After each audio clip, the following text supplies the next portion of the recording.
Bem-vindos, estamos no podcast No Meio do Mundo. Em cada edição deste podcast trazemos ao nosso estúdio alguém para conversar connosco sobre a sua vida.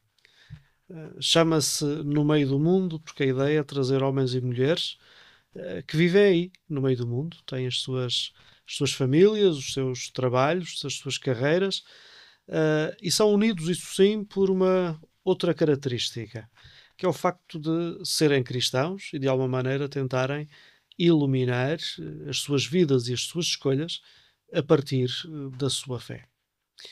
Hoje temos connosco o Ivo Rosa. Tem 37 anos, um natural de Beja, mas já há uns anos a viver em Évora. Desde 2010, e a quem agradecemos desde já por ter aceitado o nosso convite. Muito obrigado. Obrigado eu pelo convite. Ivo, nasceste em Beja, os teus pais sendo de terras diferentes também do distrito de Beja, portanto, sim, Serpa, o teu pai, não, minha mãe, a tua mãe, e Mértola, o teu pai, não é? Exatamente. Mas os teus pais já viviam em Beja e foi aí que tu nasceste. Exatamente. Filho único. Mimado ou nem por isso? Tem dias. Ok. Como é que foi a tua infância? Como é que foi os primeiros anos da tua vida que recordas? Pronto. Nascido e criado em Beja nasci em 87 até 2005 estive em Beja. A partir daí fui para Lisboa. Entrei para a escola primária ainda com 5 anos. E pronto, e acabei por fazer ali o percurso normal de como qualquer criança da minha idade,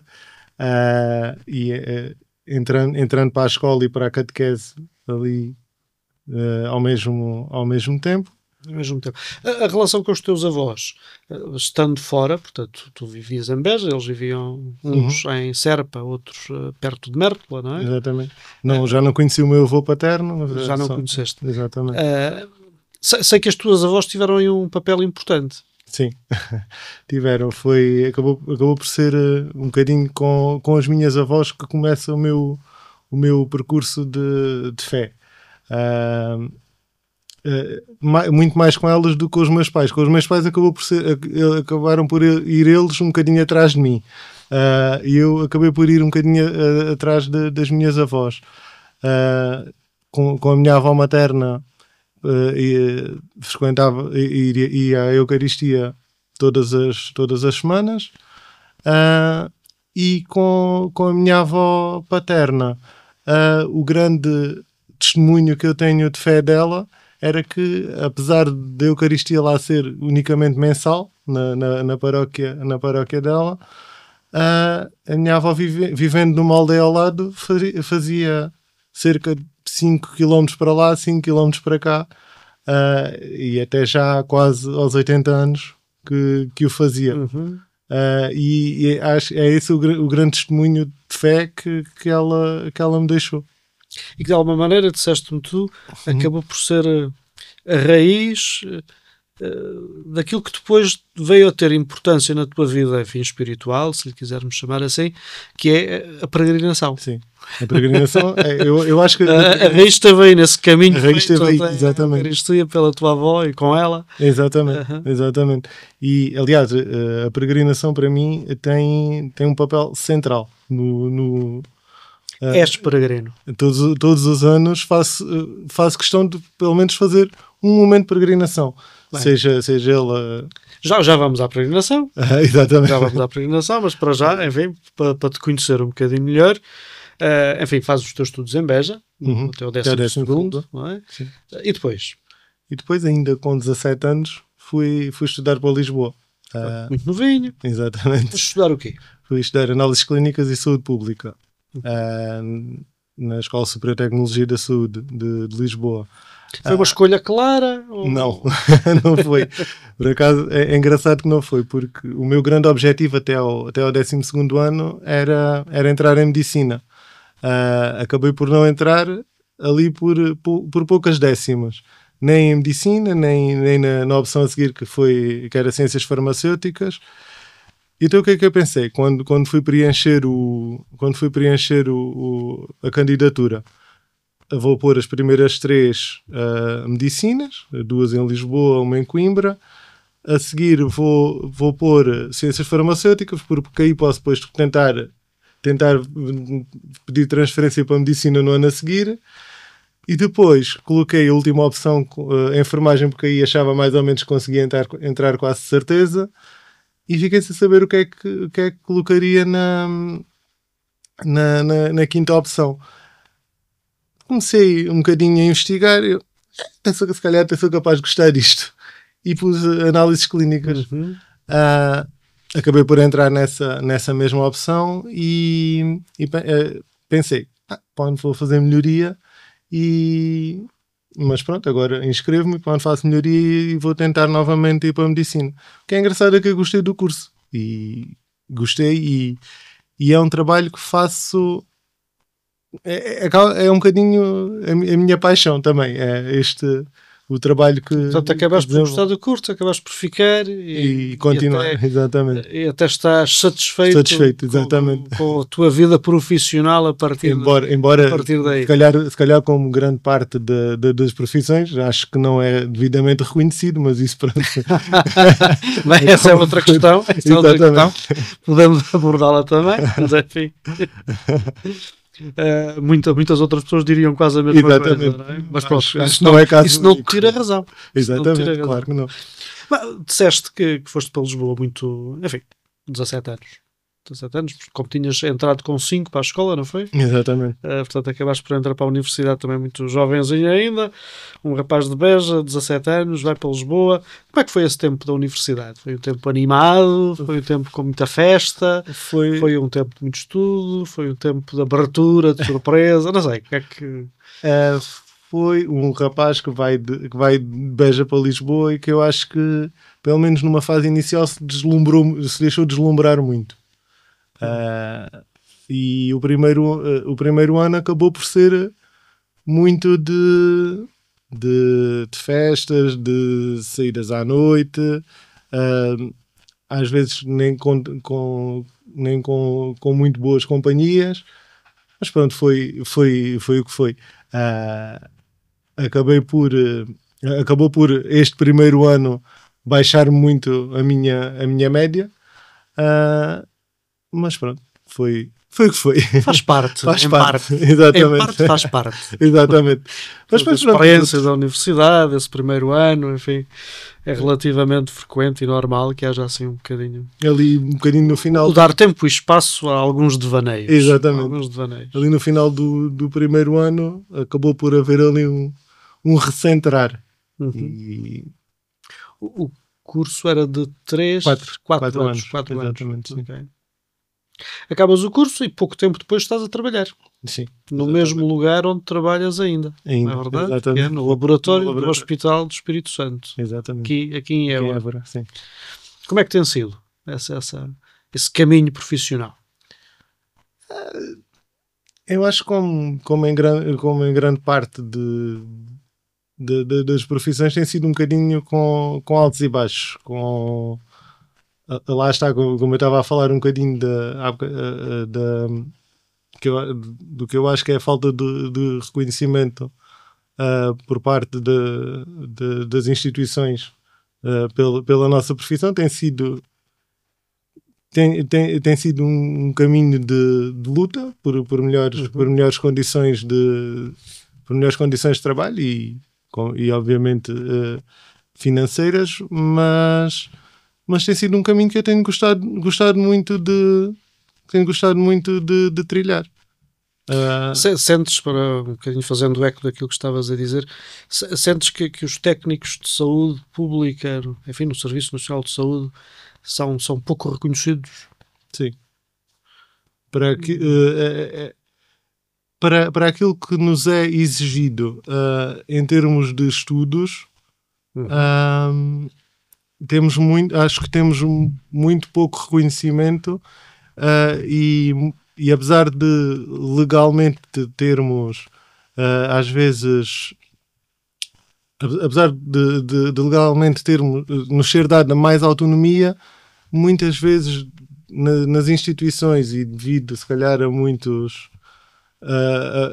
entraves por parte de outras classes, acabamos por não ter a autonomia que desejaríamos, a autonomia para a qual estudamos, e eu acho que é por aí também que depois acabamos por não ser reconhecidos.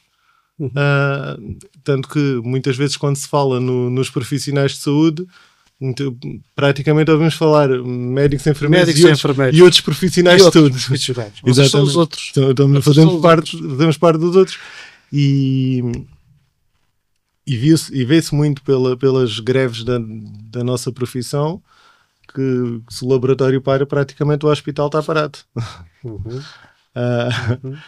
É assim, hoje em dia não é muito fácil fazer medicina sem o recurso permanente aos meios auxiliares de diagnóstico. Exatamente. Seja o laboratório, seja radiologia, essencialmente estes dois, principalmente em serviço de urgência. Começas a trabalhar no laboratório em 2010. Exatamente. Pelo caminho ainda arranjas tempo para ir fazer uma pós-graduação, algum tempo depois? Exatamente, em 2015. Portanto, em quê? Exatamente. Em medicina laboratorial, na Católica. Ok. Aí, portanto, uma área de especialização dentro da tua área de trabalho. Dentro da nossa área de trabalho, exatamente. Sim. Ok. E com isto significa que já há 15 anos que estás no laboratório. Praticamente, sim, faz agora em julho. Pois já é há algum tempo, olhando para trás, acho que o tempo passou muito rápido. Ok. Mudamos agora um bocadinho de tema sobre, enfim, o teu percurso de fé. O teu percurso de fé. Já fizeste referência um bocadinho à importância que teve na infância as figuras das tuas avós, quer uma, quer outra. Sei que fizeste depois, enfim, aquilo que é o caminho comum a muitas crianças, que é entrarem para a catequese, até ali à primeira comunhão, não é? Mas também sei que depois aí houve ali um sobressalto. O que é que aconteceu? Mais ou menos ali por volta do terceiro ano, eu fiz a primeira comunhão no quarto, mas mais ou menos ali por volta do terceiro ano, o meu avô materno faz um AVC. Um AVC hemorrágico que ele fica internado durante algum tempo, e eu aí vejo principalmente a minha avó, as minhas tias rezarem muito, fazerem novenas para que ele recuperasse. E eu acabava por rezar também, mas o meu avô ao fim de 2-3 semanas acaba por falecer. E eu aí senti-me um bocadinho defraudado na minha fé. Senti que afinal Deus não nos ouvia assim tanto como se apregoava. E pronto, e acho que aí começou a minha grande crise de fé. Foi porque, mesmo apesar de ter ali 9 anos por aí, acabei por a seguir fazer a primeira comunhão, mas se calhar hoje, olhando para trás, sem pensar muito naquilo que estava a fazer e no sacramento que estava a receber. E ali, durante uns anos, apesar de continuar na catequese, aquilo já não me dizia muito. Já lá não estavas. Exatamente. Apesar de estares lá, já lá não estavas. Eu às vezes até costumo dizer que foi uma primeira comunhão um bocadinho com sabor a última. Mas pronto, é isso, estava corpo presente. Essa experiência que tu fizeste numa idade muito precoce, por volta dos 9 anos, acaba por ser uma experiência muito comum a muita gente, em diferentes fases da vida. Uhum. Que é, de repente, terem de lidar com acontecimentos disruptivos, seja uma perda, uma morte, uma doença, um trauma, enfim, qualquer coisa que vem ter com a vida. Exatamente. E que dá a volta a tudo, não é? E que de repente aquilo que era sereno, tranquilo, confortável, perde sentido. Não é? Uhum. Exatamente. E enfim, há muita gente que faz essa experiência em momentos diferentes. Uns voltam depois a encontrar sentido às coisas e reencontram a fé, parece ter sido o teu caso, mais à frente. Outras pessoas têm mais dificuldade, não sei. Como é que tu resolveste isso? O que é que te reconciliou com a fé? É engraçado que mesmo eu tendo perdido a minha fé, eu olhava para a minha avó e sentia que ela, e sinto ainda hoje que ela nunca a chegou a perder. E apesar de eu não sentir mais aquilo, mais a presença de Deus na minha vida, porque se calhar fui eu que o afastei, ela continuou a senti-la e continuava a tentar encorajar-me a ir. E eu acabava muitas vezes por ir, mesmo sem por ir só. Mas foi depois, entretanto, terminei o 12º ano, fui estudar para Lisboa e lá está. E aí, quando eu fui para Lisboa, eu quis mesmo pôr Deus fora da minha vida. Agora tenho coisas mais importantes para fazer. Mas lá está, isto sem nunca o ter dito claramente, tanto aos meus pais como às minhas avós, mas em Lisboa, quando ficava em Lisboa, fazia-o. Não, por isso simplesmente não ia. E entretanto, é num fim de semana que eu venho a Beja, que uns amigos meus com quem eu tinha estado na catequese convidaram para ir a uma adoração ao Santíssimo Sacramento, que na altura que é organizada pelos Irmãozinhos de São Francisco de Assis. Na altura era mensalmente na Sé, em Beja. Uhum. E aquela adoração mexeu bastante comigo naquela noite. Por acaso, é giro, que lembro-me claramente do Evangelho que foi lido naquela noite, que era aquela passagem em que um leproso se aproxima de Jesus e diz-lhe: se quiseres podes curar-me. E Jesus responde: quero, fica curado. E naquele momento, naquela noite, naquilo que tinha se transformado a minha vida longe de Deus, eu senti que aquelas palavras eram claramente para mim também. E é engraçado depois como ao longo depois de toda esta minha caminhada, é giro de percebermos como se calhar todas as semanas há sempre ali uma palavra que parece que é para nós. Seja nas leituras, seja na homilia, parece que há sempre qualquer coisa que é para nós. Há muita gente que gosta de imaginar que aquela homilia é para os outros. Eu normalmente tento olhar e tentar perceber o que é que estas palavras são para mim. Uhum. E foi realmente ali a partir daquela adoração que depois naquela adoração acho que chorei o tempo todo. E depois é engraçado que Tocou-te o nervo sensível. Tocou-me o nervo sensível. Por uma razão. Exatamente. Naquele dia, aquela hora, acabou por ser aí. Sinto mesmo foi Jesus que me chamou a estar ali presente. E depois, no final da adoração, o irmão José, lá dos Irmãozinhos de São Francisco de Assis, eu não me conhecia, não os conhecia, não os conhecia, quer dizer, conhecia-os de os ver na cidade, porque pessoas de hábito porque dão nas vistas, dão um bocadinho nas vistas, exatamente.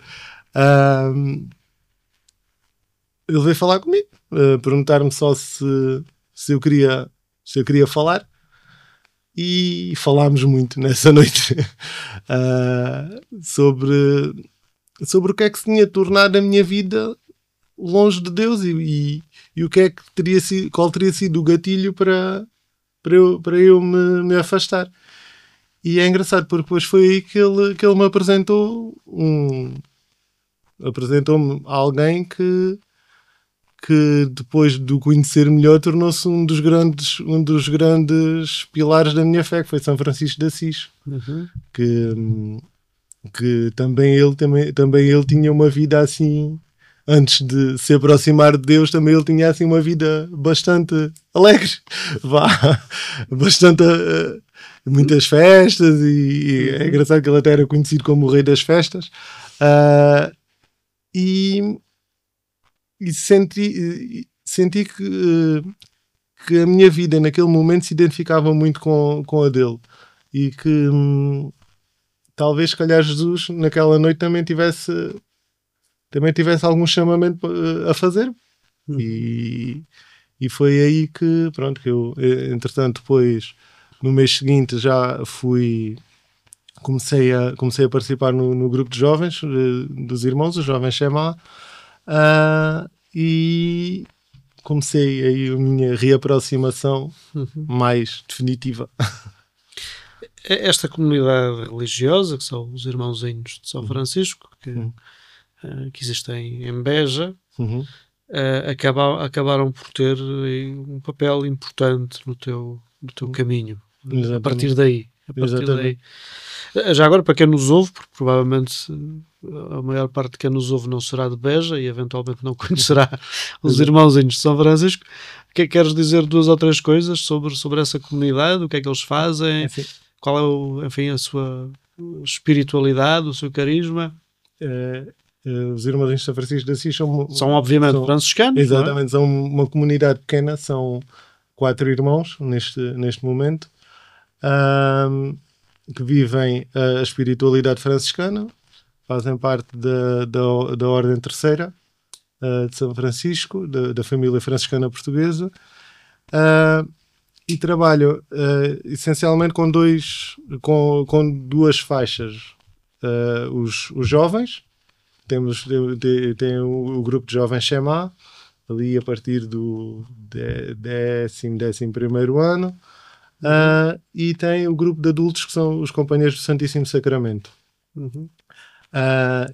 Neste momento, depois da pandemia, as adorações ao Santíssimo ficaram assim um bocadinho mais espaçadas, mas até ali tínhamos adoração mensal, comunitária, mas na semana da adoração tínhamos a adoração permanente desde terça-feira até sexta-feira à noite. Adoração permanente e os vários grupos mantendo esse momento de adoração. Entretanto, eles também estão responsáveis por 3 paróquias que têm também 3 IPSS.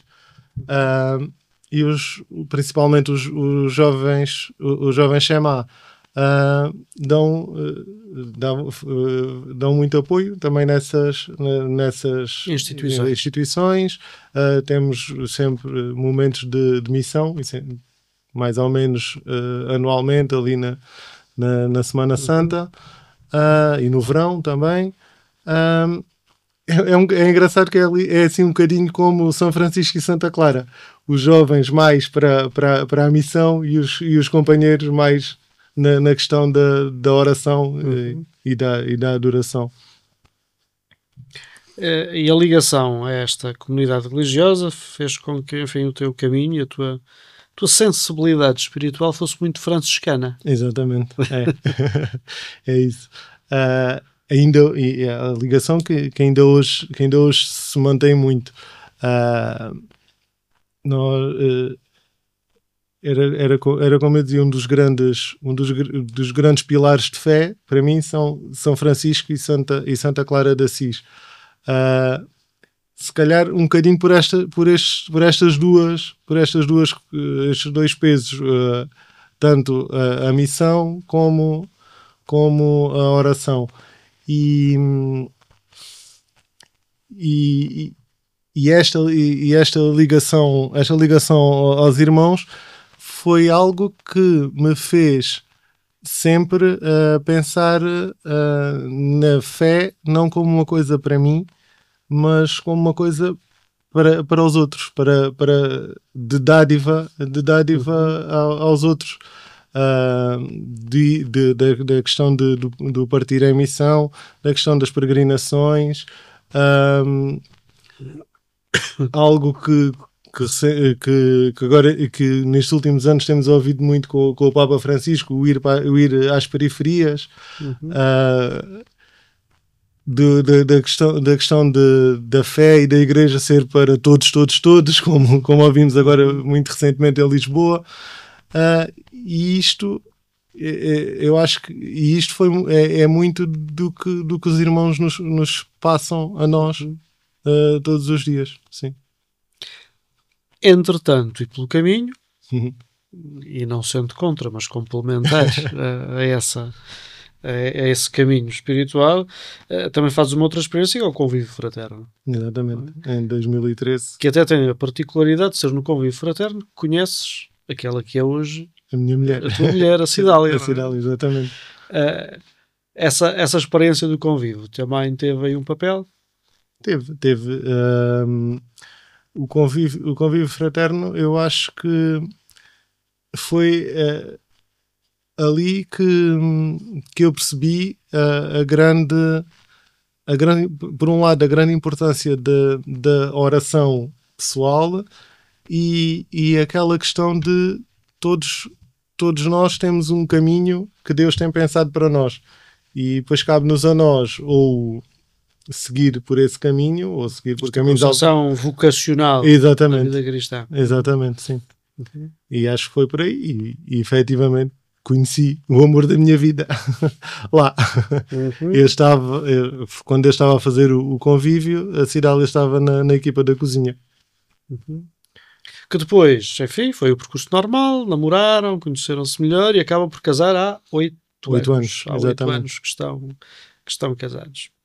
E pelas voltas da vida, tu és técnico de análises laboratoriais e a Cidália, que vinha de outra formação, acaba por estar neste momento ligada a ciências farmacêuticas. Sim, técnica de farmácia. Auxiliar de farmácia. Técnica auxiliar de farmácia. Exatamente. Mas não vamos falar da Cidália, porque ela não está aqui. Qualquer dia pode ser que ela cá venha também, mas para já não. Dentro daquilo que é a tua vivência da fé, e já o disseste por várias vezes, tem um lugar importante a peregrinação. A peregrinação. Não apenas, obviamente, como um caminho que fazes do lugar A para um lugar B, mas sobretudo pelo que significa a nível interno. As raízes estão lá atrás, como disseste, na minha avó, na tua avó, mas quando é que a peregrinação começa para ti? Quando é que a experiência de peregrinar se torna importante? A peregrinação começa para mim em 2011. O que é que aconteceu? A minha avó, no caso a minha avó materna, foi operada e começa com uma promessa. Fiz a promessa de ir a pé a Fátima caso corresse tudo bem. Era uma cirurgia à coluna, corria o risco de deixar de andar, e foi aí que portanto começas da forma mais tradicional e popular de fazer peregrinação, que é fazer uma promessa e cumpri-la. Exatamente. Mas depois é engraçado que já nessa peregrinação e desde aí, agora olhando para trás, eu acho que a peregrinação ocupa um papel central no meu ano, no meu ano litúrgico. seja ela... Portanto, precisas de peregrinar Preciso pelo menos uma peregrinar. vez por ano. Exatamente. Seja a Fátima, seja Santiago, já tenho também aqui a Senhora de Aires. A peregrinação a Fátima acaba por ser quase um hábito, Exatamente.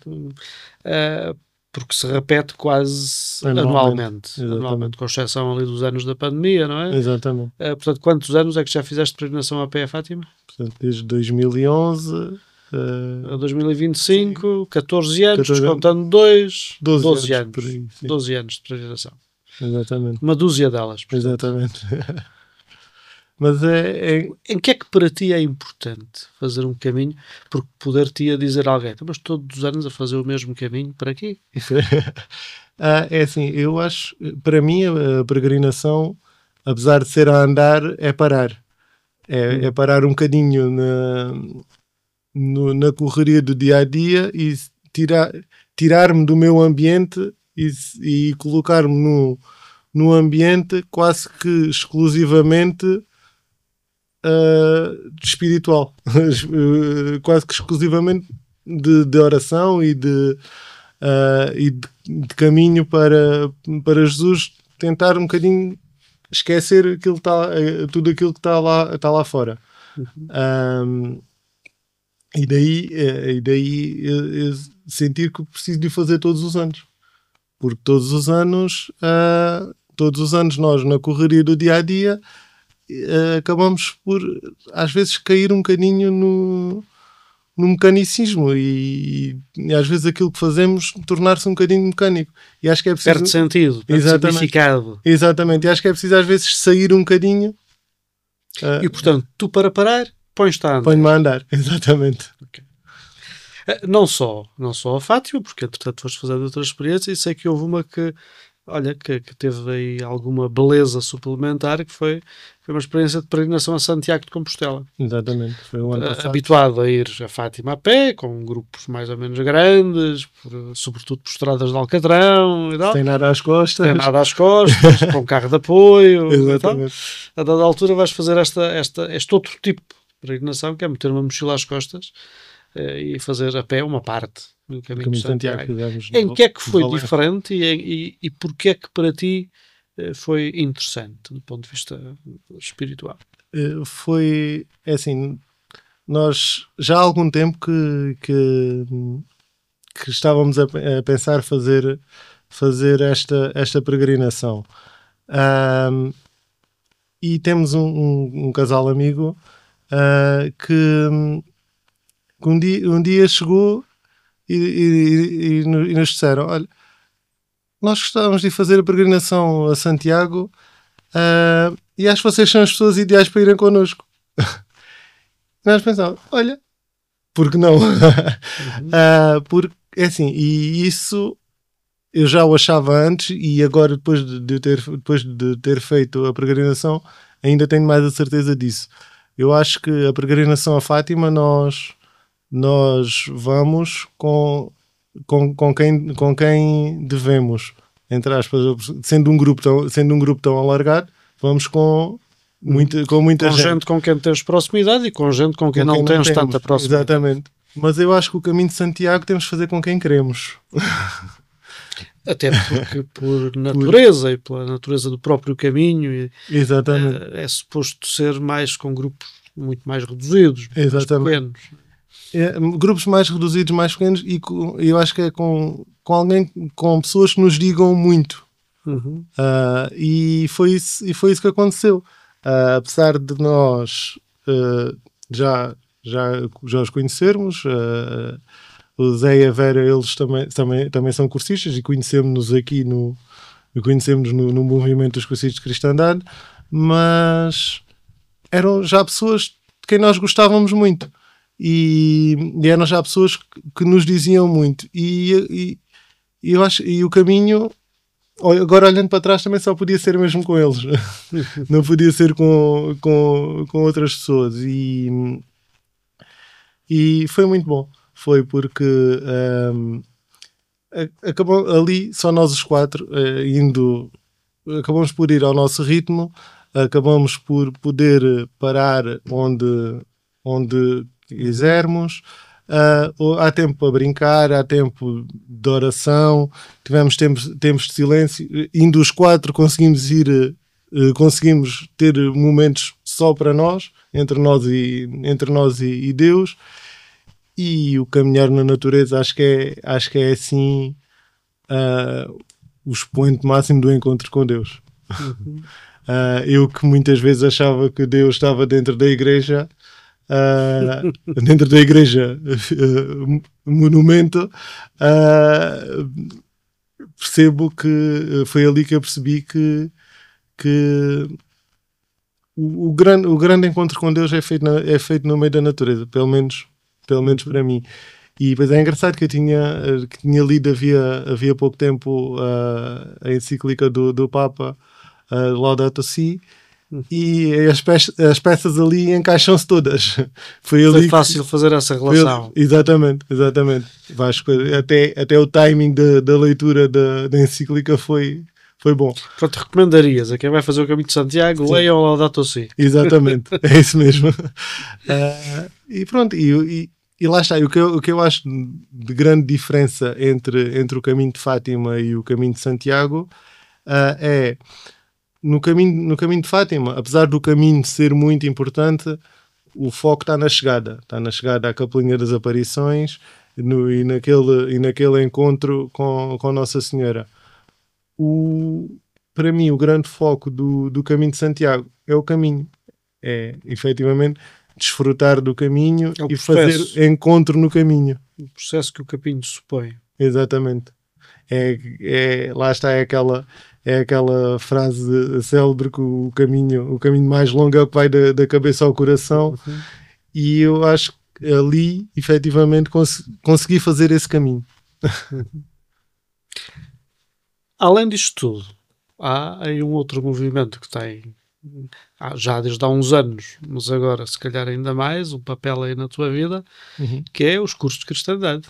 Não só porque fizeste o curso, tu, a Cidália, não é? Como agora até tens algumas funções no secretariado do Centro de Doutoria de Évora. Dentro do secretariado da Doutoria de Évora. Como é que tem sido? Por um lado, que papel teve o curso? E em que é que o movimento dos cursos de cristandade, ou cursilhos, como internamente gostam mais de lhes chamar, em que é que te ajuda? O que é que aporta à tua vida espiritual? Foi engraçado. E agora, recuando um bocadinho antes do cursilho de cristandade, eu quando vim viver para Évora, em 2010, tinha uma vida paroquial ativa em Beja, na paróquia da Sé. E quando vim para Évora, foi essa lacuna que eu senti quando vim para cá, que era a falta de uma comunidade, me sentir integrado numa comunidade. E entretanto tanto eu, depois mais tarde com a Cidália, andávamos a saltitar um bocadinho de paróquia em paróquia, íamos mais ou menos ali à hora que nos dava mais jeito, não deixando de frequentar a Eucaristia, mas era mais ou menos ali onde nos dava mais jeito. E entretanto conhecemos pessoas do movimento, nem tanto daqui de Évora, mas mais lá da zona de Portel, onde a Cidália é. E percebemos que havia ali, após o cursilho, apesar de mais ou menos percebermos que o cursilho era um bocadinho o convívio fraterno para adultos, percebemos que depois do cursilho havia efetivamente este sentido de pertença a alguém, ou algum movimento. Depois, ali antes de casarmos, nós casámos em 2016 e nesse ano foi o ano das Jornadas Mundiais da Juventude de Polónia. E estava aqui na cidade a cruz, os símbolos das jornadas, que estavam a passar de paróquia em paróquia, e nós, mais uma vez, olhando para os nossos horários, que muitas vezes não são muito fáceis, percebemos que onde poderíamos participar seria na paróquia da Senhora de Fátima. Fomos lá e depois sentimos que ao sair, na altura estava lá o Padre Fernando na paróquia, sentimos-nos acolhidos ali. O Padre Fernando quis conhecer-nos, disse-nos sejam bem-vindos quando quiserem, as portas estão abertas. Se calhar nada que não dissessem noutra paróquia qualquer, mas pronto, mas foi ali. Foi ali que vocês ouviram isso. Foi ali que nós ouvimos isso, exatamente. E começámos, então, quando estamos disponíveis às 11h30, é à paróquia da Senhora de Fátima que vamos. Entretanto, lá está, casámos e decidimos que só faríamos o curso depois de casarmos, porque queríamos que houvesse alguma coisa que marcasse efetivamente aquela viragem na nossa vida. E foi aí, pronto, fizemos o cursilho e efetivamente a paróquia com mais cursistas da cidade é a paróquia da Senhora de Fátima. E aí, apesar de não sermos residentes da paróquia, foi aí que começámos mais a ir. Mais tarde, numa formação que tivemos com os irmãos, a certa altura tivemos que preencher um questionário em que perguntava lá qual era a nossa paróquia. E depois é engraçado, nós olhámos um para o outro e agora, o que é que nós escrevemos? É a paróquia de residência? É a paróquia que frequentamos mais? É o quê? E depois lembro-me do irmão Domingos nos dizer assim: a vossa paróquia é aquela que, se vocês fecharem os olhos e pensarem assim, se eu precisar de alguém, onde é que eu tenho alguém que me ajude de certeza? Olhamos um para o outro e dissemos Senhora de Fátima. Está escrito. E efetivamente foi nesse dia que marcou mesmo a nossa filiação à paróquia de Nossa Senhora de Fátima. Sim. Resta agora dizer que neste momento o pároco da Senhora de Fátima sou eu. Exatamente. Tenho a alegria de vos ter como paroquianos. Pelo bem, vocês mudaram de residência e portanto agora já são paroquianos residentes na paróquia da Senhora de Fátima, em cuja comunidade depois estão inseridos e onde começaram inclusivamente este ano a ter uma experiência também nova. Exatamente. Nova, que foi enquanto casal começaram a ser catequistas de crianças pequeninas do primeiro ano de catequese. Exatamente. Como é que tem sido? Como é que foi esta experiência de catequese? Que eu sei que vocês já tinham tido, a Cidália já tinha sido. Sim, eu também um ano. Mas que agora, enquanto casal, apanharam ali um grupinho de crianças de 6 anos. Como é que foi? Assim, não tem sido muito fácil, às vezes, conjugar os nossos horários porque os dois trabalham trabalhamos por turnos é difícil. E tudo isso. Mas tem sido uma experiência muito boa mesmo, porque é perceber que temos ali crianças que são praticamente telas em branco, onde nós, de alguma forma, estamos a marcar também um bocadinho o início. Pronto. Claro, como é óbvio, o papel principal será sempre dos pais, mas que nós estamos um bocadinho a marcar o início da caminhada daquelas crianças. E ainda esta semana tivemos a festa da Ave Maria, que eu acho que foi um momento muito bonito ver aqueles miúdos ali aos pés de Nossa Senhora a consagrarem a sua vida a ela e acho olhando para aquela celebração acho que até ainda estamos a fazer um trabalho muito mau. Ivo, estamos quase a chegar ao final do nosso tempo. Vou-te fazer uma última pergunta, que é quase assim uma provocação. O nome deste podcast é No Meio do Mundo, porque faz referência, enfim, a cristãos que vivem no meio do mundo, literalmente, onde estão, onde trabalham, onde têm os seus laços, as suas relações de amizade. Tu és um homem, és um técnico de saúde, técnico de laboratório, de análises clínicas, passas o dia no laboratório. Onde é que Deus aparece no laboratório? É assim, para além de passarmos o dia no laboratório, temos o contacto com os doentes, essencialmente no serviço de urgência e no internamento, que muitas vezes é naquele momento em que os doentes estão mais frágeis. E tem sido efetivamente aí que eu tenho visto mais o rosto de Jesus. É tentar levar um bocadinho de esperança a algumas pessoas que muitas vezes notamos que já a perderam. E eu acho que principalmente tem sido aí o meu grande encontro com Deus, é no rosto do doente. Em que é que achas que a tua fé cristã influencia, além disso que já disseste, olha, aquilo que é o exercício profissional? Eu acho que ao contrário do que se possa pensar, eu não tenho tido muita dificuldade de aceitação por parte da equipa onde trabalho, apesar se calhar da grande maioria não acreditar em Deus, mas também não tenho tido muita resistência da parte deles, e sinto que também já tenho muito devagarinho tenho conseguido mudar a imagem má que algumas pessoas têm da igreja. Não, como é óbvio, não está tudo feito, nem nunca estará.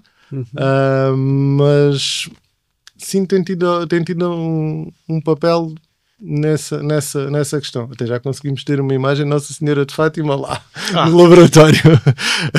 Tu, como bom peregrino, achaste que era necessário ter lá. Exatamente. Mas eu acho que tem sido um bocadinho por aí. Ivo, muito obrigado pelo teu testemunho, por partilhares connosco olha, a tua história e a tua vida. Nós costumamos pedir a quem vem conversar connosco que nos traga uma sugestão de uma música para acabarmos a conversa. Okay. Que música nos trouxeste? É assim, acho que por tudo o que eu já disse vai ser uma escolha um bocadinho óbvia, mas sugeria se calhar a oração de São Francisco, que foi cantar, que eu ouvi pela primeira vez, cantada pelo Luan Santana na Jornada Mundial da Juventude no Rio de Janeiro.